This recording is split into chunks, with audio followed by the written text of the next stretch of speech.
ஆண்டவர் இயேசு கிறிஸ்துவில் மிகவும் பிரியமான நம்பிக்கையாளரான எலச்சிபாளையம் பங்கு மக்களே, மற்ற ஊர்களிலிருந்து இந்த பெருவிழாவுக்காக இங்கே கூடி வந்திருக்கிற அனைத்து சகோதர சகோதரிகளே, அருள் சகோதரிகளே, அருள் பணியாளர்களே, பல ஆண்டுகள் கழித்து இவ்வளவு ஆடம்பரமாக நாம் இந்த அந்தோணியார் பெருவிழாவை கொண்டாடுவது உண்மையாகவே எலச்சிபாளையம் மக்களுக்கும் இந்த திருப்பலியில் பங்கெடுக்கிற அத்தனை பேருக்கும் ஒரு பெரிய ஆசீர்வாதம். எந்த அளவுக்கு புனித அந்தோணியாரை போல நாம் ஆண்டவரை நம்புகிறோமோ அந்த அளவுக்கு நாம் ஆண்டவருடைய ஆசீர்வாதங்களை பெற்றுக்கொள்வோம்.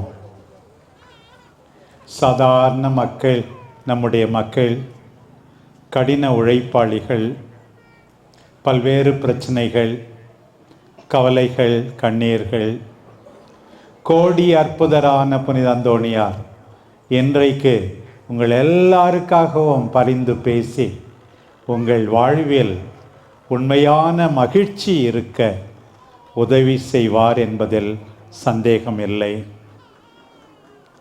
பிரியமானவர்களே, இங்கே இருக்கிற நாம் எல்லாரும் எத்தனை ஆண்டுகள் வாழ்கிறோம் என்பது முக்கியமல்ல.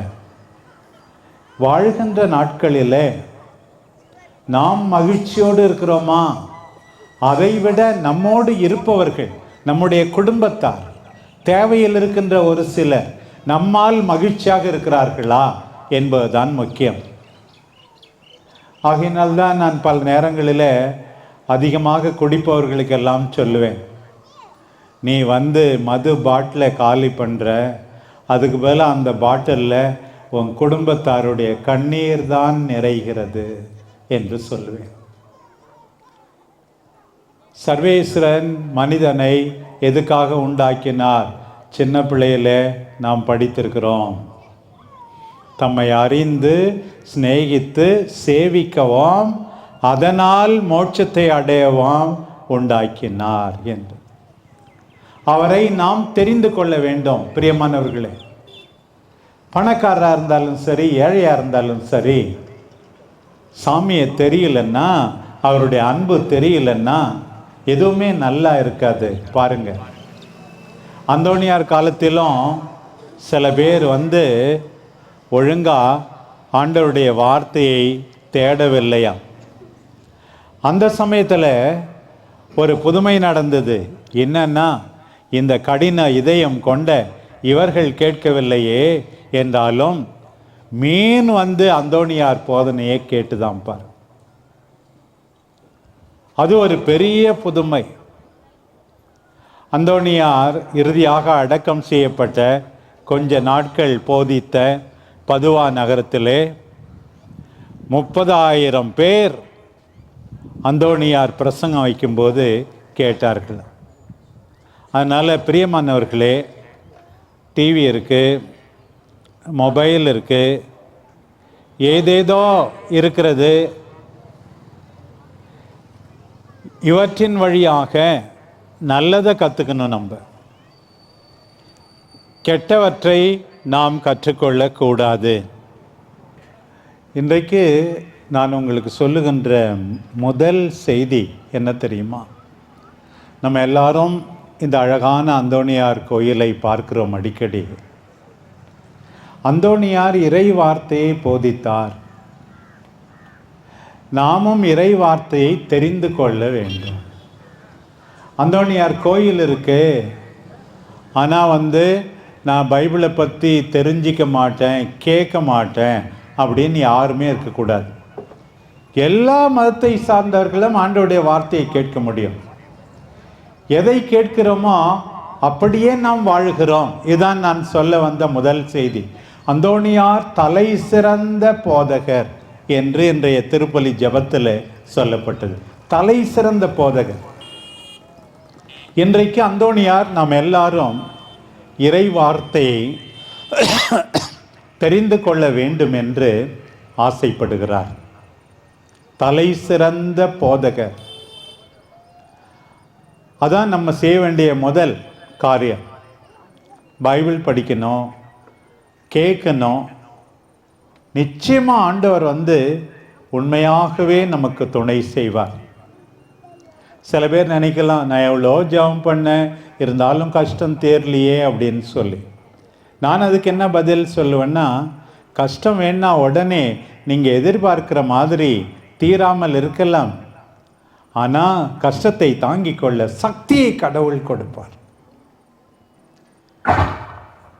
அன்னை தெரேசாவை பற்றி நாம் கேள்விப்பட்டிருக்கிறோம். அவங்களுடைய வாழ்க்கையில் கஷ்டம் இல்லாமல் இருந்ததா? கஷ்டத்தினூடே மற்றவர்களுக்கு உதவி செய்கிற அன்பான வாழ்க்கை. இன்னைக்கு இவ்வளோ ஆடம்பரமாக திருநாள் கொண்டாடி நம்ம எல்லாரும் ஜெபிக்கின்ற மக்களாக மாறிட்டா ரொம்ப சந்தோஷம். எனக்கு கடவுளுக்கு ரொம்ப சந்தோஷம். அவரை நம்பி இருப்பது. நம்முடைய பேரே ஒரு பக்கம் கிறிஸ்தவர்னு சில பேரை சொல்லுவாங்க. அதை விட நம்பிக்கையாளர், கிறிஸ்துவில் நம்பிக்கையாளர், கடவுளில் நம்பிக்கையாளர். நம்மை தாண்டி ஒரு சக்தி இருக்கிறது. சில பேர் நினைக்கலாம், நான் போய் அங்கே வேலை செய்கிறேன், இங்கே வேலை செய்கிறேன், கஷ்டப்படுறேன். ஆனால் என்ன தெரியுமா, பைபிளில் நமக்கு சொல்லியிருக்கு தெளிவாக, என்னை பிரிந்து உங்களால் எதுவுமே செய்ய முடியாது. ஆண்டவருடைய உதவி இல்லாமல் எதுவுமே செய்ய முடியாது. எத்தனையோ பேர் கொரோனா சமயத்தில் செத்து போயிட்டாங்க இல்லையா? நமக்கு தெரியும். நம்ம உயிரே நம்ம கையில் கிடையாது. ஆண்டவர் இன்றைக்கு நம்ம எல்லாருக்கும் சொல்லுகிறார், அந்தோனியார் வழியாக நாம் எல்லாரும் ஜெபிக்க வேண்டும் என்று நம்மை கெஞ்சி கேட்கிறார். முதல் காரியம். இரண்டாவது, பிரியமானவர்களே, நாம் ஜெபம் செய்தால், ஆண்டவருடைய வார்த்தையை கேட்டால், இயல்பாகவே நம்முடைய மனசு மென்மையாயிடும், நம்முடைய மனசு தாராளமாயிடும். மற்றவங்களுடைய கஷ்டத்தை கண்டு நாம் சும்மா இருக்க மாட்டோம். அதான் ரெண்டாவது புதுமை. காணாமற் போனதை கண்டுபிடிக்கிறவர் புனித அந்தோணியார். உண்மை. ஒரு ஆளுக்கு காலே துண்டாயிட்டுது, ஒட்ட வைத்தார் புனித அந்தோணியார். புனித அந்தோணியார் ஒரே நேரத்தில் 2 இடத்துல இருந்தார். புனித அந்தோணியார் முன்னாடி ஒரு கழுதை நற்கருணையை வணங்கியது. பாருங்கள், இப்படியெல்லாம் நிறைய புதுமை. இன்றைக்கு அந்தோணியார் செய்யக்கூடிய மிக மிக முக்கியமான புதுமை, நான் வேண்டிக் கொள்வது, எங்களுடைய எலச்சிபாளையம் மக்கள் இந்த எலச்சிபாளையம் அந்தோணியார் திருவிழாவிலே பங்கெடுக்கிற மக்கள் நேர்மையாக இருக்க வேண்டும், நல்லது செய்ய வேண்டும், நியாயமாக இருக்கணும், உண்மையாக இருக்கணும். கடவுள் எல்லாரையும் பார்க்கிறார். அந்தோணியார் அதைத்தான் போதித்தார். நேர்மையாக இருக்கணும். இன்றைய 2 வாசகத்திலும் ஏறக்குறைய நாம் அதைத்தான் கேள்விப்பட்டோம். ஆண்டவருடைய ஆவியால் நிரம்புகிறவர்கள் நல்லவர்களாக இருப்பார்கள், நல்லது செய்வார்கள். அதை மறந்துவிடக்கூடாது. பாருங்க, ஒரு ஆள் கோடாரி வச்சுக்கிட்டு விறகு பிளந்துக்கிட்டு இருந்தானா ஒரு இடத்த. கடல் ஓரமாக போகும்போது ஏதோ பராக்கில் ஆழமான தண்ணியில் அந்த கோடாரி விழுந்து போச்சான். தேடி பார்த்தான், கிடைக்கவே இல்லையா. இனிமே எப்படி பிழைக்கிறது அப்படின்னு சொல்லி ரொம்ப வேதனைப்பட்டானா. அப்போ சத்தம் போட்டு அழுதானா. அழும்போது, இவ்வளோ நல்ல மனுஷனாச்சே இவன் என்று கடவுள் தன்னுடைய சமனசை அனுப்பினார். சமனசு வந்தது. என்னையா ஏன் அழுகுற என்று கேட்டது. இது என் கோடாரி தண்ணியில் விழுந்து போச்சு அப்படின்னு தேடி பார்த்தேன், காணான்னு சொல்லிட்டு.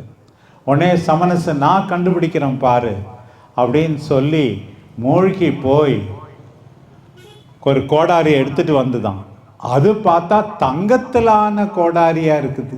சமனசு தண்ணியிலேருந்து எடுத்துட்டு வந்த கோடாரி தங்கத்தில் செய்த கோடாரி. இது உன்னுடையதானே உன் கோடாரின்னு அவன் இல்லை இல்லை, இது என் கோடாரி கிடையாது, உண்மையை சொல்கிறான், இது என்னுடையது கிடையாது. சரி, நான் திரும்பி போய் ட்ரை பண்ணுறேன் அப்படின்னு சொல்லி திருப்பி சமனசு தண்ணிக்குள்ளே மொழி போயிட்டு வெளியே வரும்போது இப்போ வெள்ளியில் ஒரு கோடாரி எடுத்துகிட்டு வருது. இவன் அங்கே போடவே இல்லை. இதாவது உன் கோடாரி தானா அப்படின்போது அதுவும் இல்லை. 3வது தடவையாக போய் தான் அவனுடைய மரத்தால் செய்த அந்த கோடாரியை, சாதாரண இரும்பில் செய்த அந்த கோடாரியை எடுத்து கொண்டு வருகிறது. இது உன் கோடாரி அண்ண உடனே ஆமாம் அப்படின்னு சொன்னான்.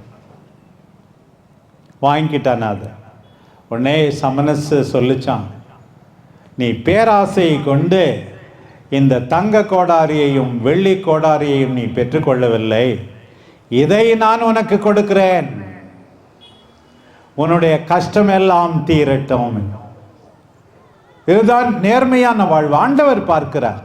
இப்போ இந்த சமயத்தில் நேற்று கூட நான் பூண்டி மாதா கோயிலில் பூசை வச்சேன். அப்போ இந்த நாபோத்துன்னு ஒருத்தவனுடைய திராட்சை தோட்டத்தை பைபிளில் நம்ம படிக்கிறோம். அரசராகமம் 1 அரசராகமம் 21ஆம் அதிகாரத்தில் அந்த அரசன் ஆக்காபு அநியாயமாக பறித்து கொண்டு அவனை கொலை செஞ்சுட்டு அவன் திராட்சை தோட்டத்தை தனக்கு சொந்தமாக்கிறான். நான் சொன்ன கடவுள் பார்த்துக்கிட்டு தான் இருக்கிறாரு. இன்னைக்கு எத்தனையோ பேர் ஏதேதோ செய்கிறாங்க பிரியமானவர்களே. சில பதவி உடையவர்கள், பணம் உள்ளவர்கள், ஆள் பலம் உள்ளவர்கள் எல்லாம் கடவுள் பார்த்துக்கிட்டு தான் இருக்கிறாரு. இப்படி அந்தோனியார் கூட அந்த காலத்தில் சில கொடுங்கோலர்கள் இருந்தாங்க, ரொம்ப கடினமான மனிதர்கள். அவங்க கிட்ட போய் தயவு செய்து இப்படி அடிமையா வச்சிருக்காதீங்க, கடவுள் பார்க்கிறார், விடுதலை கொடுங்க அப்படின்னு சொன்னார் அந்தோனியார். பாருங்க, இன்னும் அந்தோனியாரை பத்தி நம்ம கேள்விப்படுறோம். அந்த காலத்துல ஒரு சட்டம் இருந்ததா, என்னன்னா இப்பவும் கூட அப்படி இருக்கிறது சில இடங்களில். என்னன்னா கடன் வாங்கிட்டா கடனை திருப்பி கொடுக்க முடியல, ஒரு 10,000 வாங்கினா 3,000 தான் திருப்பி கொடுக்க முடிஞ்சுது. அவங்ககிட்ட இருந்ததெல்லாம் வித்தாச்சு. உடனே மீதி 7,000க்காக நீ கொடுக்குற வரைக்கும் ஜெயிலில் தான் இருக்கணும் அப்படின்னு சட்டம் இருந்தது. அந்தோனியார் சொன்னார், அவங்ககிட்ட இருந்ததெல்லாம் எடுத்துக்கிட்டீங்களே, வீடு வாசல் எல்லாவற்றையும், இந்த சட்டத்தையே மாற்றணும் அப்படின்னு அந்தோனியார் சொன்னார். எப்படி மென்மையான மனசு பாருங்கள். ஏன் கடவுள் பார்க்கிறார். உன்னிடம் இருப்பதெல்லாம் கடவுள் கொடுத்தது. இன்னொருத்தவன் கஷ்டப்படுறான்னா அவனை ஜெயிலில் இப்படி போடலாமா? எல்லாத்தையும் தான் கொடுத்துட்டானே, எல்லாவற்றையும் இழந்து விட்டானே, அதற்காக ஏன் அவனை ஜெயிலில் போடுகிறாய்? அவன் தவறு செய்யவில்லையே. இதுதான் நம்முடைய அந்தோனியார். கடவுள் பார்க்கிறார். பிரியமானவர்களை, இந்த உணர்வு அவரிடம் இருந்தது. அந்த கடவுள் 2ஆம் ஆளாகிய சுதனாகிய சர்வேஸ்வரன் நம் ஆண்டவர் இயேசு வடிவிலே குழந்தையாக பிறந்தாரே, அவரை எல்லாரும் தெரிந்து கொள்ள வேண்டும். அப்ப எல்லாரும் மென்மையாயிடுவாங்க, கனிவாயிடுவாங்க, நல்லா இருப்பாங்க அப்படின்னு நினைச்சார் பாருங்க அந்தோனியார்.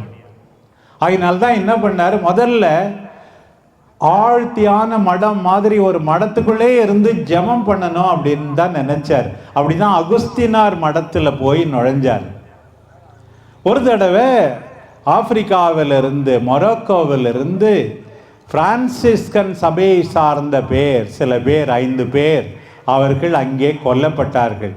அவர்களுடைய திருப்பண்டம் அங்கே கொண்டு வரப்பட்டது. அங்கே ஊர்வலம் நடந்தது. அதை பார்த்துட்டு, நான் இந்த மடத்துல இருந்து இயேசு அறிவிக்க முடியாது, நான் அங்கே போறேன்னு சொல்லி போனார். போகும்போதே அவருக்கு பயங்கர காய்ச்சல். நீ எங்கே நற்செய்தி அறிவிக்கிற, திரும்பி போன்னு சொன்னாங்க. அவர் ஊருக்கு அனுப்புனாங்க. கடைசியில் அங்கே போகல, கப்பல் திசை மாறி இத்தாலி பக்கம் போயிடுச்சு, சிசிலி வழியா. பிறகுதான் அவருடைய ஞானம் தெரிந்தது. அவர் என்ன செய்தார்? சாதாரண வேலைகளை செய்து கொண்டிருந்தார். திடீரென்று ஒரு நாள் அவருக்கு பிரசங்கம் கொடுக்க வாய்ப்பு கிடைத்தது. புனித பிரான்சிஸ் அசிசியார் என்னுடைய ஞானத்தை தெரிந்தார். எல்லாருக்கும் போதிக்க வேண்டும் என்று சொன்னார். வட பிரான்ஸு, தென் பிரான்ஸு, வட இத்தாலி எல்லா இடத்திலும் போதித்தார். போர்ச்சுகீஸ், பிரெஞ்சு மொழி, இத்தாலிய மொழியில் போதித்தார். லத்தீன் மொழியில பிரசங்கத்தை எழுதினார். எல்லாருக்கும் நல்லது செய்தார். இதுதான் அந்தோனியாருடைய வாழ்க்கை. தான் நல்லது செய்தது மட்டுமல்ல, எல்லாரையும் நல்லது செய்ய தூண்டினார். எத்தனையோ பேர் மனம் மாறினார்கள் பாருங்கள். இன்றைக்கு அந்தோனியார் இறந்து 800 வருஷம் ஆக போகுது. அந்தோனியார் நேரா வரல, குருக்கள் வழியாக, ஆயர் வழியாக எல்லாருக்கும் இன்றைக்கு மனமாற்றத்திற்கு அழைப்பு. இது நாள் எப்படி வாழ்ந்துட்டோமோ தெரில, பரவாயில்ல விட்டுடுங்க. ஜெபம் பண்ணல, அல்ல பைபிள் படிக்கல, கேட்கல, குடிச்சிட்டு இருந்தான், பொண்டாட்டி பிள்ளைங்களை கொடுமைப்படுத்தின, வீண் சண்டையை இழுத்த, எப்படியோ நடந்து போச்சு வாழ்க்கை. ரொம்ப நாள் கழிச்சு அல்ச்சிபாளையத்தில் திருநா கொண்டாடினோம். ஆண்டவரே நான் மாறுகிறேன், என் கல்லான இதயம் இன்றையிலிருந்து மென்மையாக மாறட்டும் ஆண்டவரே. சுயநலமையாக இருந்தேன், கருமையா இருந்தேன், கஞ்ச பிஸ்னரியா இருந்தேன், யாருக்கும் ஒன்றும் கொடுக்கல. ஆண்டவரே தாராளமாக இருப்பேன், நான் ஏழைதான், என்னால் ஆனதை என்னோடு கஷ்டப்படுபவர்களோடு பகிர்ந்து கொள்வேன் ஆண்டவரே. இவ்வளவு நாள் மன்னிக்காம கல் நெஞ்சத்தோடு இருந்தேன் ஆண்டவரே. அந்தோனியார் போதித்தாரே உம்முடைய வார்த்தையை, உங்கள் பகைவர்களுக்கும் அன்பு செய்யுங்கள் என்று சொன்னாரே, அதே போல நானும் மன்னிப்பேன் ஆண்டவரே. இப்படி நீங்கள் மாறினால் நன்றாயிருக்கும். இங்க இருக்கிற சிறு பிள்ளைகள் எல்லாம், இளைஞர்கள், இளம் பெண்கள் எல்லாம் பொறுப்பு இல்லாம சுத்திக்கிட்டே இருந்தேன். சின்ன வயசுல தண்ணி அடிக்கிற, படிக்கிறதே இல்லை, மொபைலு, ஃப்ரெண்ட்ஸோட பொழுதுபோக்கு. ஆண்டவரே பொறுப்பு இல்லாமல் வாழ்ந்து விட்டேன் ஆண்டவரே. அந்தோனியார் போதித்தார், அவர் நல்ல வாழ்க்கை வாழ்ந்தார். இன்றையிலிருந்து நல்ல வாழ்க்கை வாழப்போகிறேன் ஆண்டவரே. ஆயரான, குருவான, அருள் சகோதரியான எங்களுக்கும் கூட மனமாற்றத்துக்கு அழைப்பு தான். நல்ல சாமியாரா இருக்கணும், நல்ல சிஸ்டரா இருக்கணும், உண்மையாகவே ஆண்டவரை வார்த்தையால் மட்டுமல்ல வாழ்க்கையால் வாழ்ந்து காட்ட வேண்டும். எளிமையாக, கடின உழைப்போடு மக்களுக்காக ஜெபித்து வாழ வேண்டும். இப்படி மாற்றம் நிகழும் போதுதான் இந்த ஜோர்டனை விளக்கு, கொடிகள் எல்லாவற்றுக்கும் அர்த்தம் உண்டு என்பதை மறந்து விடாதீர்கள் என் பாசமான சகோதர சகோதரிகளே. மனமாற்றம் நிகழ வேண்டும். இன்னைக்கு பாருங்க, முதல் வாசகத்துல ஆண்டவருடைய ஆவி என் மேலே, எளியோருக்கு நற்செய்தி அறிவிக்க அவர் என்னை அனுப்புகிறார். இங்க நற்செய்தி நாம் எல்லாரும் ஐந்தாவது நற்செய்தி. உன்னை பார்க்குறவங்க நீ தான் நற்செய்தின்னு தெரிஞ்சுக்கணும். கடவுள் என்னை அன்பு செய்கிறார், நீயும் ஒருவரை ஒருவர் அன்பு செய்ய வேண்டும். இதுதான் நற்செய்தியினுடைய சுருக்கம். நாம் எல்லாரும் நற்செய்தி அறிவிக்க வேண்டும். நான் மட்டுமல்ல, இன்றைக்கு உள்ளமுடைந்தோரை குணமாக்குவேன் அவர் சொல்றார். ஏற்கனவே காயப்பட்டு இருக்காங்க, அவங்களுக்கு ஹார்ட் அட்டாக்கு, இவங்களுக்கு சர்க்கரை வியாதி. இந்த பிள்ளைங்க பொறுப்பு இல்லாமல் இருந்தால் குணமாக்குது அவங்கள? சுகர் தான் ஏறும், ரத்த கொதிப்பு ஏறும். அந்தோனியார் பிள்ளைங்க, அந்தோனியார் பக்தர்கள் மற்றவங்களை குணமாக்கணும், நலமாக்கணும். பாருங்க, ஒடுக்கப்பட்டவருக்கு விடுதலை, யாரையும் அடிமையா வச்சிருக்க கூடாது. சில பேர் குறிப்பா பெண்களை மிரட்டுறது, நீ என்ன பொம்பளை தானே. அவர்களும் கடவுளின் படைப்பு, கடவுளின் சாயலில் படைக்கப்பட்டவர்கள். எந்த ஒரு பெண்ணை, எந்த ஒரு தாயையும் இழிவுபடுத்துபவர்கள் அந்தோனியாருடைய பிள்ளைகள் கிடையாது. எத்தனையோ நிலைகளிலே இந்த காலத்திலே பெண்கள் வேதனைப்படுகிறார்கள். மகளாக, சகோதரியாக, மனைவியாக, பாட்டியாக, பல்வேறு நிலைகளிலே பல்வேறு பெண்கள் வேதனைக்கு உள்ளாக்கப்படுகிறார்கள். அவர்களுக்கெல்லாம் நாம் விடுதலை கொடுக்க வேண்டும், அவர்களை மதிக்க வேண்டும். அதே போல சில இடங்களிலே ஆண்கள் கூட துன்புறுகிறார்கள். யாருடைய துன்பத்துக்கும் கண்ணீருக்கும் நாம் காரணமாக இருக்கக்கூடாது. விடுதலை கொடுக்கிற வாழ்வு. பாருங்கள், இன்றைக்கு சீடர்களை ஆண்டவரோடு இருந்த பிறகு அவர் அனுப்புகிறார். ஆண்டவரை பார்த்தாங்க, ஜெபிக்கிறத பார்த்தாங்க. போய் நீங்களும் மக்களுக்கு ஜெபிக்க கற்றுக் கொடுங்கள் என்று ஆண்டவர் அனுப்புகிறார். ஆண்டவர் குணப்படுத்துவதை பார்த்தார்கள், போய் குணமாக்குங்கள் என்று சொல்லுகிறார். ஆண்டவர் எளிமையாக வாழ்வதை பார்த்தார்கள், நீங்களும் போங்கள், வசதியை மட்டும் தேடாதீர்கள். பணம் குப்பை, பணமே எல்லாவற்றையும் தந்து விடாது. உறவு முக்கியம், ஆண்டவர் மீது கொண்டிருக்கிற நம்பிக்கை முக்கியம். போங்கள். பிரியமானவர்களே, புனித அந்தோணியார் நம்ம எல்லாருடைய வாழ்க்கையிலும் புதுமை நிகழ்த்த வேண்டும். உண்மையாகவே எவ்வளோ மக்கள் கஷ்டப்படுகிறீர்கள், பொருளாதாரத்தில் பணம் இல்லாமல் தெரிகிறது. புனித அந்தோணியார் வழியாக கடின உழைப்பை மேற்கொண்டு வாழ்க்கையில் முன்னேற வேண்டும். சிறு பிள்ளைகளுக்கு ஒரு நல்ல நோக்கம், நான் கஷ்டப்பட்டு முன்னுக்கு வருவேன், என் குடும்பத்தை காப்பாற்றுவேன் என்று நினைக்க வேண்டும். அந்த புதுமை நடக்கணும். நல்ல உடல் நலம், மனநலம் வேண்டும். அதை தாண்டி அந்தோணியார் போதித்தவற்றை வாழ வேண்டும். அந்தோணியார் வாயால் போதித்தார், வாழ்க்கையால் போதித்தார். எளிமையை, இரக்கத்தை, மன்னிப்பை போதித்தார். அவற்றையெல்லாம் நாம் வாழ முயற்சி எடுப்போம். புனித அந்தோணியாரின் பரிந்து பேசலாம் எலச்சிபாளையம் பங்கு மக்கள் எல்லாரும், இந்த திருவிழாவில் பங்கு கொள்கிறவர்களும் நிறைவாக ஆண்டவரின் ஆசியை பெற்றுக்கொள்வார்களாக. ஆமேன்.